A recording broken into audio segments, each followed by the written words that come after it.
Qani bugun bayk avtosalonida nima mashinalar qolibdi-ku? Assalomu alaykum, omon aka, yaxshimisiz? Qanaqa mashinalar bor? Ko'rsating endi, arzon qimmat. Boshdan boshlaydigan bo'lsak, mana U5 plusimiz, naqd ham kirib kelgan перечислениyaga ham, рассрочкаga ham qilib beraman 2 yilga 6,5 ming bo'lsa, mana elektrichkamiz ham bor, S plus bu oxirgi bestseller mashinalardan boshlab 21600 narxini skidka qilib kelishtirib beramiz. Buni ham gibrid mashinaga keladigan bo'lsa, mana Voya Free'miz bor. Oq rangda, mokriy rangda bor, saloni qora rangda. 37,5 davomimizni narxini kelishtirib, skidkalarni qilib beramiz, bonus ham qilib beramizda.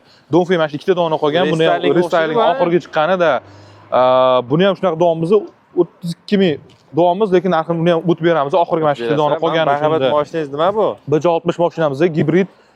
Buni 2 xili bor, 3 qator 2 qatorligi 52 mingga 48 ming narxini buni ham o'tib beramiz. Bonuslarini ham qilib beramiz hammasini. Yana bitta bestseller mashinamizdan bittasi Gakayon i60 gibrid mashina. Bu oxirgisi qolgan, buni ham narxini skalat qilib beramiz. Oxirgi qolgani uchun kelsanglar narxini keltirib bera olamiz. 24,5 sotamiz, o'tib beramiz. BJ40 mashinamiz, bu benzinli mashinamiz, gibrid mashinamiz ham bor. Bu ham oxirgi qolgan 36,5, buni ham narxini o'tib beramiz. Internetda mijozlar kelsa, keltirib berasiz aka. Qilib beramiz, o'tib beramiz. Bonuslarni qilib beramiz. Ko'rib turgan hamma mashinalaringizni kelishtirib, zo'r narxda qilib beraman dedi. Pastda nomerlarni qoldirib ketamiz. Aloqaga chiqib, bemalol narxini so'rab, sotib olsangiz ham bo'ladi.